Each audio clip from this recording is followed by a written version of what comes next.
नमस्कार, मी Neha Joshi. Health guide FYI stay healthy stay inform मध्ये तुमचं पुन्हा एकदा खूप खूप स्वागत. आपल्या या सिरीजमध्ये आपण प्रत्येक एपिसोडमध्ये वेगवेगळ्या रोगांबद्दल संपूर्ण माहिती, जसं त्याचे सिम्पटम्स, तो कुणाला आणि कशामुळे होतो, होम रेमेडीज, डॉक्टरांना कधी भेटायचं, त्याची पूर्ण ट्रीटमेंट, त्याच्याबद्दलचे समज, गैरसमज याबद्दलची संपूर्ण आणि नेमकी आणि महत्वाची माहिती जाणून घेतो आणि ती आपल्याला अत्यंत सोप्या शब्दामध्ये देतात पुण्याच्या सुप्रसिद्ध वैद्य डॉक्टर रोहिणी साठे. आपल्या ह्या आधीच्या एपिसोडमध्ये त्यांनी आपल्याला BP, lower BP, high BP, म्हणजेच हायपर टेन्शन आणि हायपोटेन्शन बद्दल नेमकी आणि अतिशय महत्वाची पूर्ण माहिती दिली होती. तो एपिसोड तुम्ही बघितला नसेल तर जरूर बघा. तुमचे त्याच्यावरती काही प्रश्न असतील तर कमेंटमध्ये नक्की पोस्ट करा. त्याची उत्तरं आम्ही नक्की देण्याचा प्रयत्न करू. सो बीपी बद्दल जाणून घेणं हे अतिशय महत्वाचं आहे, कारण बीपीचा डायरेक्ट संबंध हार्ट, किडनीज ह्या सगळ्या महत्वाच्या अवयवांशी येतो. त्याबरोबरच बीपी बद्दल अनेक समज, गैरसमज सुद्धा आहेत, अनेक मिसकन्सेप्शन्स आहेत आणि आज आपण डॉक्टरांना भेटूया याबद्दलच बोलण्यासाठी. नमस्कार डॉक्टर, पुन्हा एकदा तुमचं खूप खूप स्वागत. आपण या आधीच्या एपिसोडमध्ये आपण बीपी म्हणजे तुम्ही आम्हाला हायपर टेन्शन, हायपोटेन्शन बद्दल खूपच महत्वाची अशी माहिती दिली होती. बरेच ह्या बीपी बद्दल मिसकन्सेप्शन्स किंवा समज, गैरसमज आहेत. तर आज जरा त्याच्याबद्दल तुमच्याशी बोलायचं आहे. नक्की. ओके. सो सगळ्यात पहिलं महत्वाचं म्हणजे एक अशी कन्सेप्ट आहे लोकांमध्ये, म्हणजे असं एक मिसकन्सेप्शन किंवा समज म्हणूया, की म्हणजे हे मिसकन्सेप्शन आहे का हे तुम्ही सांगा, की डायबिटीज असेल तर ब्लड प्रेशर होतच किंवा वाईस वर्सा, म्हणजे ब्लड प्रेशर असेल तर डायबिटीज हा होतोच. हे कितपत खरं आहे? डायबेटीस असेल तर ब्लड प्रेशर होण्याचे चान्सेस जास्त असतात, पण ब्लड प्रेशर असेल तर डायबेटीस होतोच हे मात्र काही खरं नाहीये. पण काही बाबतीमध्ये ब्लड प्रेशर आणि डायबेटीस ह्याला रिझन्स आहेत ती कॉमन आहेत. म्हणजे अनहेल्दी लाईफस्टाईल किंवा खूप बैठं काम करणं, हे जर कॉमन म्हणजे हे कॉमन जो रिझन आहे ते जर असेल तर त्यांना ब्लड प्रेशर वयाच्या विशिष्ट टप्प्यावर आणि पुढे जाऊन डायबेटीस होऊ शकतो, किंवा त्यांना जर हेरिडिटीमुळे आधी डायबेटीस झाला त्यांना पुढे ब्लड प्रेशर होऊ शकतं. पण पुष्कळ वेळा डायबेटीस जे असतात त्यांना होण्याची, ब्लड प्रेशर होण्याची शक्यता असते आणि ह्याची डायबेटीसची काही पॅथॉलॉजी व्यवस्थित करण्यासाठी ब्लड प्रेशरची औषधही त्याच्यामध्ये डॉक्टर पुष्कळ वेळा इन्क्लूड करत असतात. त्यामुळे माझं ब्लड प्रेशर नॉर्मल आहे तर मी ही गोळी का घेऊ असं पेशंटने विचार करायचा नाही, कारण हल्ली गुगलवर सगळं कळत असतं ना ही ब्लड प्रेशरची गोळी. तर ते डॉक्टरांना विचारायचे की तुम्ही मला ब्लड प्रेशर नसताना का दिली आहे गोळी, डॉक्टर तुमच्या बाबतीतलं कारण तुम्हाला योग्य ते सांगतील आणि त्याप्रमाणे तुम्ही करायचं आहे. बरोबर. आता तुम्ही उल्लेख केला तसं गुगलवरती आपण कुठल्याही रोगाबद्दल सर्च केलं तर आपल्याला ही भली मोठी माहिती मिळते, पण त्यातली नेमकी आणि महत्वाची माहिती आपल्यासाठी काय आहे हे आपल्याला कळत नाही आणि हेच आपण ऍक्च्युली तुमच्याकडनं जाणून घेण्याचा प्रयत्न करतो आणि हाच आपल्या कार्यक्रमाचा उद्देश पण आहे. So okay. आता लास्ट एपिसोडमध्ये तुम्ही आपण हायपरटेन्शन, हायपोटेन्शन बद्दल बरंच काही बोललो. त्याच्यामध्ये तुम्ही मीठ खाण्याचं योग्य प्रमाण, म्हणजे ज्यांना हायपरटेन्शन आहे, नाही, हायपोटेन्शन आहे, सगळ्यांसाठी आम्हाला सांगितलं. तुम्ही हा एपिसोड बघितला नसेल फ्रेंड्स तर जरूर बघा. त्याच्यामध्ये तुम्हाला हायपोटेन्शन, हायपरटेन्शन बद्दलची बरीच महत्वाची माहिती पण कळेल. पण आता जर का एखाद्या व्यक्तीला हायपरटेन्शन आहे आणि तो मीठ एकदम कमी प्रमाणात खातोय, तर असं आहे का की मी मीठ कमी खातो त्यामुळे मी आता कितीही खाल्लं तरी चालेल? नाही ना, मीठ खाल्ल्यामुळे काय होणार आहे की अगदी सुरुवात असेल ना तर हायपरटेन्शनची पॅथॉलॉजी रिव्हर्स होऊ शकणार आहे. पण अनेक वर्ष असेल आणि मग तुम्ही मीठ कमी करताय खाणं, तर ह्यानी फक्त ते वाढणार नाहीये, बॅलन्स राहू शकणार आहे. त्यामुळे तुमचं ब्लड प्रेशर बरं होण्यासाठी मीठ बंद करणं किंवा हा उपाय नाहीये, कारण मीठ बंद केल्याचे पण दुष्परिणाम आहेत. त्यामुळे योग्य प्रमाणात मीठ हे खाल्लं पाहिजे. सॉल्टी पदार्थ टाळले पाहिजेत, हे महत्वाचं आहे. त्यामुळे मीठ मी बंद केलं आता माझं ब्लड प्रेशर जाईल, तर असं खूप वेळा म्हणजे होतच असं नाही. त्याच्यावर लक्ष ठेवा, झालं तुमचं तर उत्तम आहे. तुम्ही मग ब्लड प्रेशरच्या गोळ्या कमी करू शकता. पण ऑब्व्हियसली की तुम्हाला पुढे मीठ त्या कमी प्रमाणातच खावं लागणार, हे मात्र निश्चित होतं त्याच्यामध्ये. आणि मीठ कमी असेल पदार्थांमध्ये, म्हणजे कमी मीठवाले पदार्थ खाल्ले तर ते आपण जास्त खाऊ शकतो. त्यामुळे माझं बीपी काय वाढणार वगैरे नाही, असा हा समज कितपत योग्य आहे? कसं आहे की कुठलाही पदार्थ जास्त. गरजेपेक्षा तुम्ही जास्त खाल्लात म्हणजे त्याच्यात मीठ नाहीये, मी भरपूर खातो. हां. हा, मग तुम्हाला ब्लड प्रेशर होणार नाही, पण अजीर्ण दुसरं होईल. काहीतरी. अजीर्णाशी रिलेटेड काहीतरी होईल. हां. त्यामुळे अति सर्वत्र वर्जय. वर्जते. बरोबर. कुठल्याही गोष्टीचा अतिरेक करायचा नाही, बॅलन्स ठेवायचा. म्हणजे खूप वर्ष तुम्ही ते सगळं करू शकता. करेक्ट. म्हणजे त्याच्यात एकच लक्षात घ्यायचं की तुम्हाला छोटंसं आयुष्य आणि मोठं पॅकेज हवंय का खूप आयुष्य चांगलं, हेल्दी आणि खूप ऍक्टिव्हिटी करायच्या. कारण की से बघ, ह्या समजा मला 10 वर्षाचं आयुष्य, तर 10 वर्षात मला जे काही मिळणार आहे ना, मी जर 20 वर्ष जगले तर सायन्समध्ये एवढे शोध लागतायत ना की पुढे आणखीन छान काहीतरी हो. मला बघायला मिळणार आहे. ते बरोबर. माझं मिस होणार आहे ना. त्यामुळे एक लॉंगेव्हिटी आयुष्याची ही गरजेचीच आहे. आणि कारण जबाबदाऱ्या वगैरे ह्या सगळ्यांनी असलं तरी तुमचं तुम्हाला आयुष्य जे काही पाहायचंय त्याच्यात ते भोगायचंय थोडक्यात, त्याच्यासाठी ती लॉंगेव्हिटी गरजेची आहे. आणि आपल्याकडे सांगितलेलं आहे ना की शेवटी आपल्याला मनुष्यजन्म का आलेला आहे, तर आपल्याला मुक्त व्हायचं याच्यातून, म्हणजे मोक्ष मिळवायचा आहे, Yes. आत्मज्ञान करायचं. तर त्याच्यासाठी तुम्ही हेल्दी लॉंगेव्हिटी ही सगळ्यात महत्वाची आहे. तर बरोबर. त्या दृष्टीनं आजार टाळणं हे हे महत्वाचं आहे. महत्वाचं आहे. बरोबर. आता डॉक्टरांनी दीर्घायुष्याचा पण उल्लेख केला. दिनचर्या आणि ऋतुचर्या याप्रमाणे जर का या सगळ्या नियमांचं, यात सांगितलेल्या नियमांचं निरोगी माणसाने जर का पालन केलं, तर त्याला दीर्घायुष्याची गुरुकिल्ली नक्की मिळणार आहे. अगेन हे एपिसोड्स तुम्ही बघितले नसतील तर जरूर बघा. तुम्हाला लिंक्स डिस्क्रिप्शन बॉक्समध्ये मिळतील आणि ह्यात सांगितलेल्या नियमांचं पालन सुरू करून तुम्ही नक्कीच दीर्घायुष्याकडे वाटचाल करू शकाल. ओके, सो पुढची कन्सेप्ट म्हणजे लोकांची मिसकन्सेप्शन किंवा समज असा आहे की कॉफी जास्त प्यायल्याने, म्हणजे बेसिकली कॅफीन जर का जास्त गेलं तर पोटात तर बीपी वाढण्याची शक्यता असते, म्हणजे बीपीचा त्रास चालू होऊ शकतो.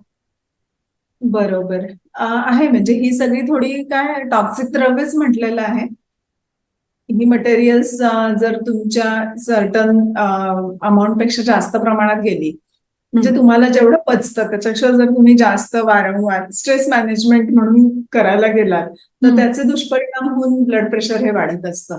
म्हणजे ते कॅफेन नुसतं चहा कॉफीतलं नाहीये, इव्हन कोल्ड्रिंक्स खूप आहेत, जी एरिटेड ड्रिंक्स आपण म्हणतो ना, त्याच्यामधनं पण हे घटक खूप जातात. त्याच्यातनं सॉल्ट पण पुष्कळ वेळा जातं.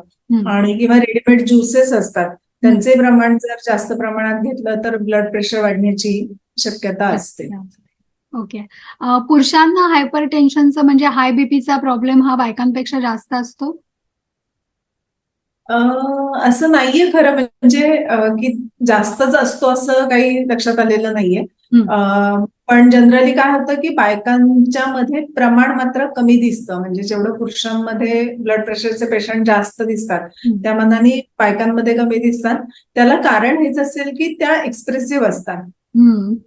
कारण की त्या शेअर करतात, त्यांना जो काही स्ट्रेस असेल, त्यांना काही टेन्शन्स असतील, ती ते शेअर करतात. त्यामुळे मग ते रिलीज होतात स्ट्रेस हॉर्मोन, जे त्यांचं जे काही न्यूट्रलाइज होतात. त्यामुळे त्यांना ब्लड प्रेशर वाढण्याची शक्यता ही कमी असते.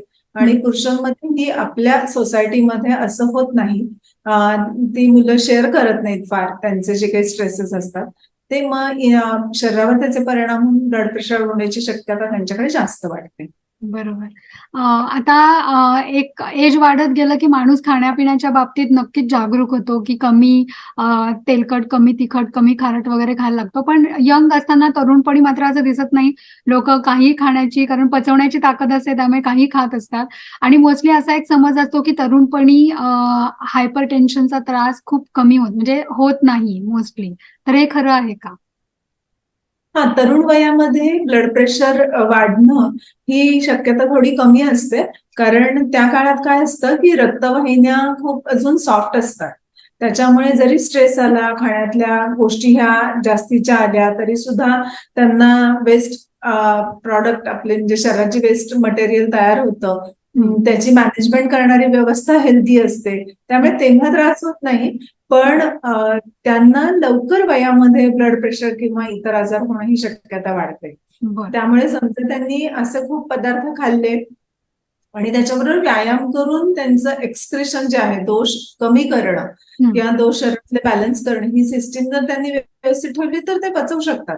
आणि आयुर्वेदात म्हटलेलं आहे की सर्व रसा अभ्यास करणारा, म्हणजे सगळ्या रसांचा, म्हणजे आपण जे म्हणतो ना गोड, तिखट, आंबट, कडू, खारट, तुरट, हे सगळे रस जो आहारात घेतो आणि पचवतो ना, तो बलवान असतो असं म्हटलेलं आहे. त्यामुळे म्हणजे मी जर सगळं आहार मला घ्यायचा आहे तर तो मी पचवायचा कसा हे मी शिकायचं आहे. आणि ते जर मी शिकले तर माझी ताकद तरुण वयातच मी हे सगळं शिकल्यामुळे ती चांगलीच टिकणार. आणि मग मला हे आजार कुठलेही होण्याचे, हेरिडेटरी असतील, काही लाईफस्टाईलमुळे असतील, ते येणारच नाहीये. त्यामुळे म्हणजे नक्की, म्हणजे माझं तर म्हणणं असतं की तुम्ही उलट सगळं खा, फक्त ते पचवायला शिका. बरोबर. तरुण वय हेच असं आहे की ज्याच्यामध्ये रिजनरेशन तुमचं फास्ट आहे. जी काही सिस्टीम आहे त्यांचं स्ट्रेंथनिंग तुम्ही करू शकणार आहात. त्यामुळे त्या वयात फक्त बेजबाबदारपणा नको, एवढंच त्यातलं महत्वाचं आहे. पण म्हणजे सगळे स्ट्रेसेस घ्या, ते मॅनेज करायला शिका, सगळ्या गोष्टींचा उपभोग घ्या आणि तो पचवायला शिका. हे सगळ्यात महत्वाचं. ते केलं की पुढे आजार नाहीये. बरोबर. सो यंग एज मध्ये भरपूर खाणं पिणं वगैरे तर आहेच आहे, पण आपण जी गुरुकिल्ली तुम्ही दिलेली आहेत, दिनचर्या आणि ऋतुचर्या ह्याचं पण पालन केलं आणि त्याच्याबरोबर ह्या पण बाकीच्या गोष्टींचा आनंद घेतला तर तो त्यांना आनंद लाईफ लॉंग सुद्धा घेता येईल. नक्कीच. अगदी येस. बरोबर आहे. ओके. सो व्यायाम टाळण्याचे जे अनेक कारणं असतात माणसांकडे, तसंच एखाद्याला बीपी असेल आणि तो रोज बीपीची रेग्युलरली गोळी घेत असेल, तर तो व्यायाम टाळण्यासाठी हे कारण सांगतो की मी बीपीची रोज गोळी घेतो, त्याच्यामुळे मला व्यायाम करण्याची गरज नाही. तर हे कितपत योग्य आहे? ते जर त्याला असं वाटत असेल एखाद्याला ना, तर त्यांनी फक्त तयारी ठेवायची की 1-2-3 वर्षांनी आपली गोळी वाढणार आहे किंवा वयानुसार जे येणार आहे त्याच्यात ती गोळी 1 आहे तर 2 घ्याव्या लागणार आहे, असं त्यांनी समजून घ्यायचं. मग बीपीची गोळी घेतो, व्यायाम नाही केला तर चालेल. पण जर ती कमी करायची असेल किंवा वाढू द्यायची नसेल तर व्यायाम हा निश्चित केला पाहिजे. बरोबर. आपण लास्ट एपिसोडमध्येच डिस्कस केलंय की बीपीची गोळी जर चालू असेल पण बीपी नॉर्मल राहत असेल तर आपल्या मनाने गोळ्या कमी जास्त करणं किंवा बंद करणं करू नये. डॉक्टरांच्या सल्ल्यानेच त्या गोष्टी केल्या पाहिजेत. ओके. रेड वाईन हार्टसाठी चांगली असते. आता हा समज आहे का गैरसमज आहे? आणि रेड वाईन जर का लोक पित असतील तर त्याच्यानी बीपी सुद्धा नॉर्मलला राहण्यात मदत होते. हा सुद्धा समज आहे का गैरसमज आहे? नाही, खूप रिसर्चने ते प्रूव्ह केलेलं आहे की रेड वाईन ही हार्ट मसल्सला खूप मदत करते, तसेच आर्टरीज हेल्दी ठेवण्यासाठी पण मदत करते. त्यामुळे ती आहे फायदेशीर नक्की, म्हणजे त्याच्यात गैरसमज नाहीये. फक्त त्याच्या मागे परत प्रमाण आणि ती केव्हा घ्यायची हे सगळं शास्त्र तुम्हाला माहिती पाहिजे, तर ती इफेक्टिव्ह आपल्याला जशी हवी आहे त्या पद्धतीने होणार. त्यामुळे रेड वाईन इफेक्टिव्ह आहे, पॉझिटिव्ह काम करते, हे निश्चित आहे. फक्त त्याचं प्रमाण वगैरे जाणून घ्या आणि त्याप्रमाणे वापर करा. म्हणजे बीपी साठी सुद्धा इफेक्टिव्ह आहे, म्हणजे त्याच्याने योग्य प्रमाणात आणि योग्य वेळेला योग्य प्रमाणात घेतली तर इफेक्टिव्ह आहे. म्हणजे तुमचं ब्लड प्रेशरला ती त्रासदायक होत नाही. म्हणजे इतर जे अल्कोहोल तुम्हाला खरं तर नाहीच घेतली पाहिजे बीपी एकदा असताना, तसं रेड वाईनचं नाहीये. आणि बेसिकली रेड वाईनचा जो प्रकार आहे तो म्हणजे ज्या ठिकाणी खूप थंडीचं वातावरण आहे ना, अशा ठिकाणी मेन त्याचा उपयोग आणि रिसर्च सुद्धा तिथे जास्त झालेला आहे. त्यामुळे आपल्यासारख्या ट्रॉपिकल कंट्रीजमध्ये जेव्हा ग्रीष्म ऋतू किंवा उन्हाळा आहे तेव्हा कितीही रेड वाईन असली चांगली तरी सुद्धा तिचं प्रमाण हे निम्म्याने, म्हणजे थंडीचं जे काही प्रमाण तुम्ही घेत असाल त्याच्या निम्म्या प्रमाणात घेणं आवश्यक आहे, किंवा त्याच्यात तेवढं जास्त प्रमाणात पाण्याचा इंटेक त्या काळामध्ये वाढवणं हे गरजेचं आहे. हे आपल्या ट्रॉपिकल कंट्रीजमध्ये लक्षात ठेवायला पाहिजे. ओके. आपल्या बीपीच्या पहिल्या एपिसोडमध्ये तुम्ही ज्या फॅमिलीमध्ये बीपीची हिस्ट्री, हायपरटेन्शनची हिस्ट्री आहे, त्या लोकांनी म्हणजे त्यांच्या आई वडिलांना पण जर का दोघांनाही बीपीचा प्रॉब्लेम असेल तर त्यांनी पण बीपीसाठी स्वतःची काळजी घेणं महत्वाचं आहे हे सांगितलं. पण असा काही रूल आहे का की आई वडिलांना किंवा आई वडिलांपैकी कुणालाही बीपी, हायपरटेन्शनचा प्रॉब्लेम असेल तर तो मुलामध्ये येतोच? असं नाहीये, कारण काय होतं की कुठल्या कारणाने, म्हणजे त्याच्या मागे पॅथॉलॉजी काय घडलेली आहे ब्लड प्रेशरच्या बाबतीमध्ये तशीच म्हणजे ती जर हेरिडेटरी किंवा तुमच्या जेनेटिक काही डिफॉर्मिटीशी रिलेटेड असेल तर ती येणार आहे. पण अदरवाईज नाही. म्हणजे आई बाबांमध्ये फक्त बाबांना खूप स्ट्रेस आहे, ते शेअर करत नाहीयेत, अशामुळे त्यांना जर झालं असेल तर मग ते मुलामध्ये येण्याची शक्यता कमी असते. प्रेग्नन्सीमध्ये पुष्कळ वेळेला आईचं बीपी वाढतं आणि त्याची टेंडन्सी मुलांमध्ये येते का, तर नाही येत. कारण तिची ती पॅथॉलॉजी असते तिच्या शरीराची, त्यामुळे मुलांवर त्याचा दुष्परिणाम होत नाही होणाऱ्या बाळावर. पण एक शेवटी आहेच ना की तेव्हा तिने काही औषधं घेतलेली आहेत, त्यामुळे जेव्हा ह्या मुलाला ब्लड प्रेशरचा त्रास होणार आहे 40-50 मध्ये जर झाला, तर तेव्हा मात्र त्यांनी काळजी व्यवस्थित घ्यायची असते. कारण की आई त्या संस्कारातून तुमचा शरीर तयार झालेला आहे. त्यामुळे तो एक महत्वाचा विचार तेव्हा ठेवायला लागतो की तुला ब्लड प्रेशर आहे तर तुझ्या वेळी आईला प्रेग्नन्सीमध्ये ब्लड प्रेशर वाढत होतं का, ही हिस्ट्री काही वेळेला घ्यावी लागते. Okay okay. तुम्ही लास्ट टाइम म्हणजे आपल्या आधीच्या एपिसोडमध्ये बीपी हायपरटेन्शनचं एक लक्षण सांगितलं होतं की डोकं दुखतं किंवा चक्कर आल्यासारखं होतं, म्हणजे लो बीपीच्या वेळेला पण ते होतं.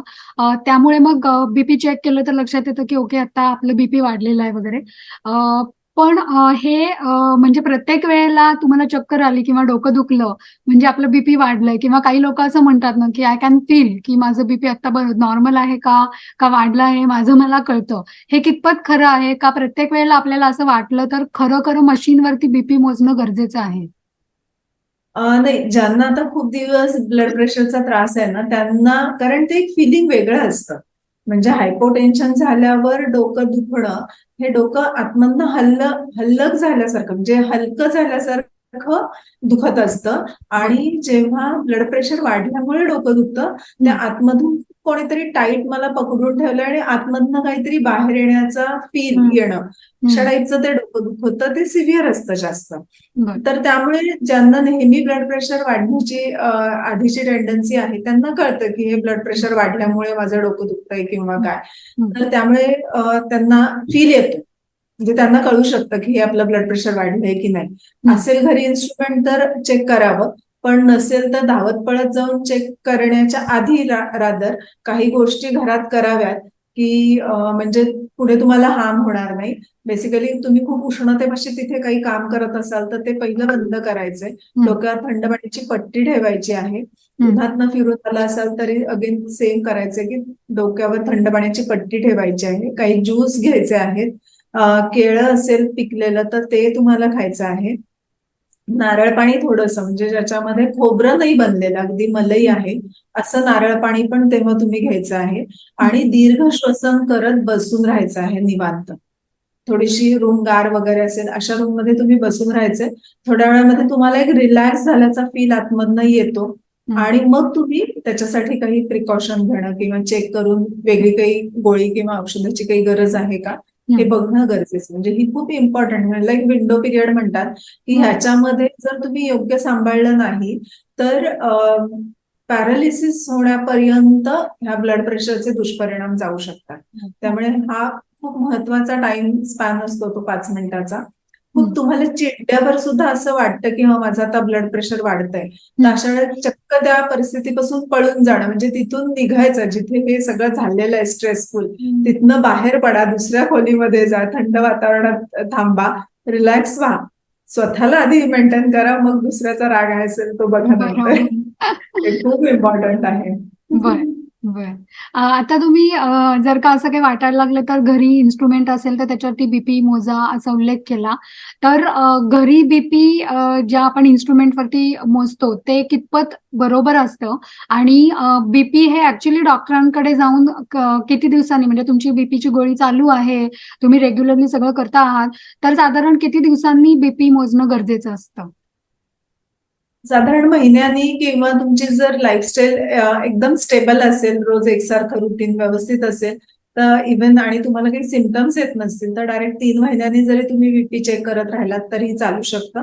पण जनरली मग तो फिजिशियनकडे तुमचा फॉलोअप तसा असतो. डॉक्टरांकडे जर चेक केलं तर चालेल. घरी असेल तर साधारण 10-15% त्याच्यामध्ये एरर असते.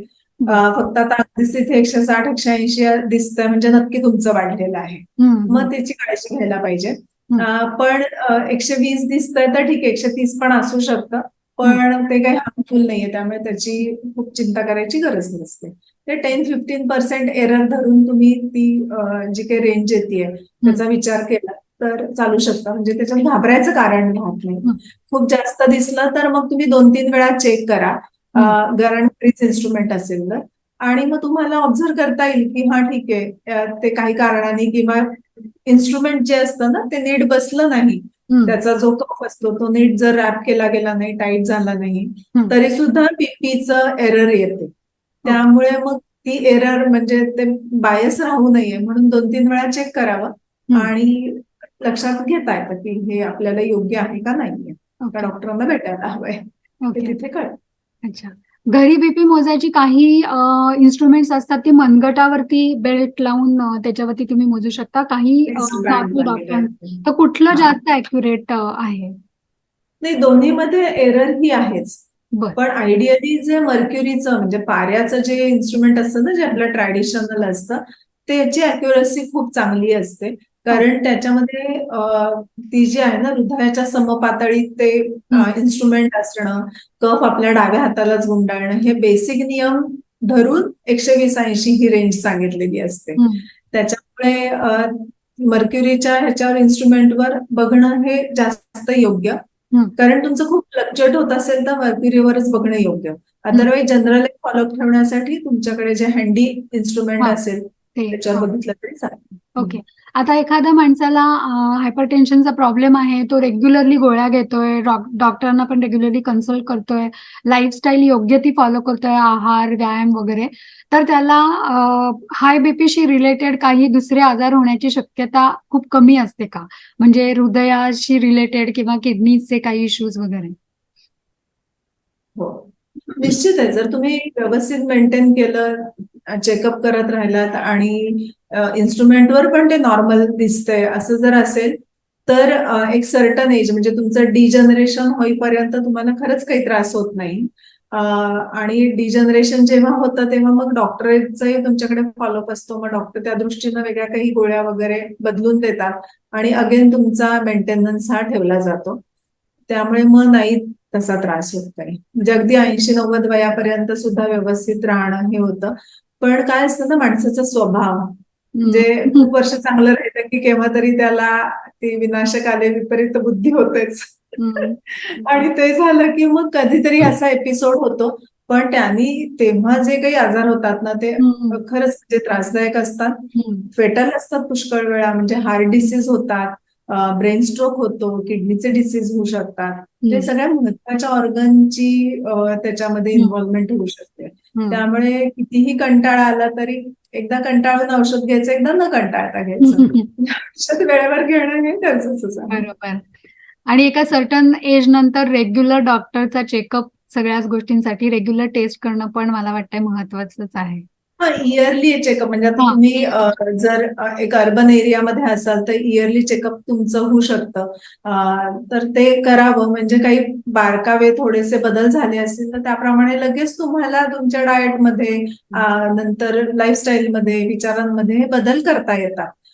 थोडेसे चेंज असतात, मग त्याला औषधाची गरज राहत नाही, हे सगळ्यात महत्वाचं आहे. आणि तुम्ही जर रिमोट एरियामध्ये असाल तर पुष्कळ वेळा तुम्ही निसर्गाच्या सान्निध्यात असाल तर तसे दुष्परिणाम होण्याची शक्यता कमी असते. त्याच्यामुळे मग त्यांनी जेव्हा पॉसिबल असेल तेव्हा मुख्यतः हायपरटेन्शन असताना लक्ष ठेवायचं असतं, म्हणजे तुमचं लिपिड म्हणजे कोलेस्ट्रॉलच्या लेवल्स, नंतर लिव्हर फंक्शन टेस्ट आणि शुगर आणि युरिन रुटीन, ह्या 4 गोष्टी खूप बेसिक आहेत, त्यांच्यावर कायम लक्ष ठेवावं की त्या रेंजमध्ये आहेत. डॉक्टरांकडे गेलं तर ते सगळं इयरली वगैरे चेकअप करतात, त्याच्यामध्ये कळतंच. पण तुम्हाला डॉक्टरांकडे जाणं शक्य नसेल तर ऍटलिस्ट तुमचा तुम्ही हा फॉलोअप ठेवून वॉच ठेवू शकता, आणि फॅमिली डॉक्टर असतील तर तेही त्याप्रमाणे तुमचं ऑब्झर्वेशन करून तुम्हाला योग्य तो सल्ला देतात आणि त्याप्रमाणे तुमची हेल्थ मेंटेन होऊ शकते. बरोबर.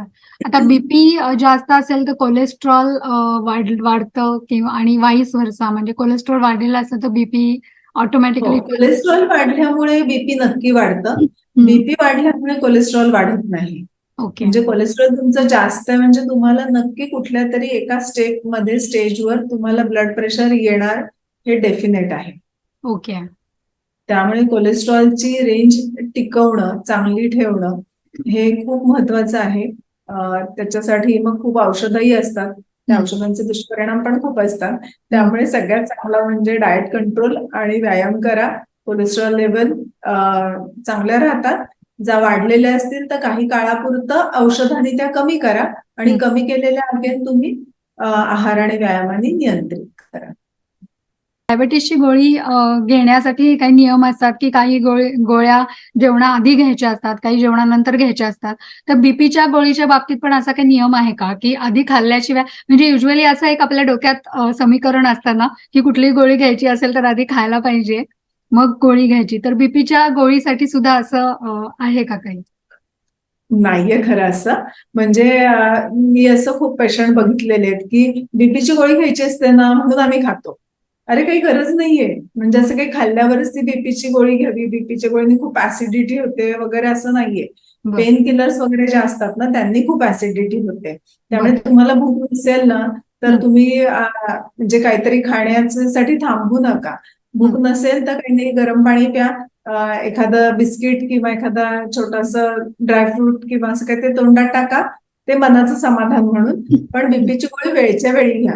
म्हणजे काही काही जण तर 11 वाजता ब्रेकफास्ट करतात आणि त्याला गोळी घेतात. अगदी चुकीचं आहे. जर 9ला तुम्हाला डॉक्टरांनी सांगितलं असेल ना गोळी घ्या तर ती 9ला घ्या.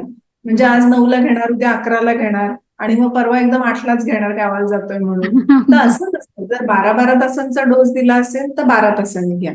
24 तासांचा असेल तर बरोबर 24 तासांनी घ्या. म्हणजे ती टायमिंग त्याला महत्वाचं असतं. कारण कुठल्याही औषधामध्ये ना त्यातला ऍक्टिव्ह जे औषध आहे ते शरीरात किती वेळ कार्यरत राहणार ह्याचा वेळ डॉक्टरांना माहिती असतो. त्यामुळे डॉक्टरांनी त्याप्रमाणे सांगितलेलं असतं की तुम्ही दर सकाळी घ्या. मग सकाळी एक स्पेसिफिक वेळ ठरवा तुमच्या सोयीची आणि त्यावेळेला नियमित घ्या. मग तुम्ही खाणं झाल्यावर घेऊ म्हणून मग नंतर घ्यायचं हे चुकीचं आहे. आणि काही काही गोळ्या ह्या सकाळी घ्याव्या लागतात आणि काही काही ह्या रात्री घ्याव्या लागतात. तर डॉक्टर त्याप्रमाणे सांगतात की ही गोळी तुम्ही रात्रीच घ्या, ही सकाळी घ्या. तर त्याप्रमाणे फॉलो करा. खाण्याची आणि गोळी घेण्याचा काही फारसा संबंध ठेवण्याची गरज नाही. ओके. आता तुम्ही ऍसिडिटीचा उल्लेख केला की काही लोकांचा असा समज असतो, म्हणजे गैरसमज असतो की बीपीच्या गोळीने ऍसिडिटी वाढते किंवा होते. असेच काही दुसरे काही दुष्परिणाम आहेत का बीपीची गोळी रेग्युलर घेतल्यानंतर? बीपीच्या गोळीचं जर तुम्हाला डॉक्टरांनी प्रिस्क्राईब्ड जर तुम्ही घेत असाल ना तर त्याचे फारसे दुष्परिणाम नाहीयेत. काही काही गोळ्यांनी जरा कफ होणं किंवा पायावर सूज येणं असं होऊ शकतं. त्यामुळे जर नवीन गोळी चालू झाली असेल तर अशी ती लक्षणं जर दिसली तर तुम्ही डॉक्टरांना जरूर इन्फॉर्म करा. तर तेही नोट डाऊन करतात आणि मग जर गोळी बदलायची असेल किंवा त्याला एक काउंटर अटॅक करण्याची एखादी गोळी द्यायची असेल तर ती तुम्ही घेऊन ते बॅलन्स करायला पाहिजे. पण काही गोळ्यांचे असे छोटे दुष्परिणाम असतात की जे टाळता येत नाही. पण मग त्याला काहीतरी काउंटर अटॅक असा किंवा काउंटर एखादं ड्रग असतं ते डॉक्टर सांगतात आणि त्याप्रमाणे. पण मग असं होत असेल किंवा खूप गोळ्या घ्याव्या लागतायत असं जेव्हा असतं ना की एक गोळीनं ब्लड प्रेशर कंट्रोल होत नाहीये, अजून गोळी वाढवावी लागते, अजून गोळी वाढवावी लागते, तर जनरली डॉक्टर मग इतर पण काही इन्व्हेस्टिगेट करून इतर काही कारण आहे का बीपीचं हे चेक करतात. पण तसं काही सापडत नसेल तर तुम्ही नक्कीच आयुर्वेद म्हणा, होमिओपॅथी म्हणा, नॅचरोपॅथी यांचा वापर करून जे शरीरामध्ये पॅथॉलॉजी झालेली आहे ती रिव्हर्स करणं किंवा ती सुदनिंग करणं हे काम केलं पाहिजे. म्हणजे डेफिनेटली जी काही तुम्ही औषधं आता कंट्रोल करत नाहीयेत बीपी तुमचं ती तेवढ्या प्रमाणात कंट्रोल करू लागतात. हळूहळू मग तेच पुढे प्रोसिजर चालू ठेवलं तर बीपीची गोळी बंदही होऊ शकते. पुन्हा एकदा खूप खूप आभार. तुम्ही तुमचा वेळ आम्हाला दिलात आणि इतकी बहुमूल्य मार्गदर्शन तुम्ही आम्हाला केलं आणि आय एम शुअर की लोकांच्या मनात काही जे गैरसमज असतील बीपी बद्दल ते नक्कीच दूर झाले असतील. Thank you so much. धन्यवाद. सो आपल्या मागच्या एपिसोडमध्ये डॉक्टरांनी आपल्याला हायपरटेन्शन आणि हायपोटेन्शन बद्दल खूप महत्वाची माहिती दिली होती आणि ह्या एपिसोडमध्ये आपले बीपी बद्दलचे गैरसमज तर त्यांनी दूर केलेच, पण त्याच्या बरोबरच आपल्याला अजूनच त्याच्याबद्दलची महत्वाची माहिती सुद्धा मिळाली त्यांच्याकडनं. आधीचा एपिसोड तुम्ही बघितला नसेल तर जरूर बघा. काही कमेंट्स असतील तरी जरूर करा. आमचे ह्या आधीचे एपिसोड सुद्धा तुम्हाला आमच्या चॅनल मध्ये मिळतील. ते सुद्धा तुम्ही जरूर बघा आणि हे एपिसोड तुमच्या फ्रेंड्सशी आणि रिलेटिव्हशी पण नक्की शेअर करा. डॉक्टर रोहिणी साठे यांना जर कन्सल्टेशनसाठी तुम्हाला भेटायचं असेल तर त्यांचा नंबर तुम्हाला स्क्रीनवरती आता दिसत असेल. या नंबरला कॉन्टॅक्ट करून तुम्ही त्यांना कन्सल्टेशनसाठी जरूर भेटू शकता. सो आज इथेच थांबते. काळजी घ्या, काळजी करू नका. Stay inform so that you can stay healthy. Keep smiling and please like, share and subscribe to this channel. Thank you.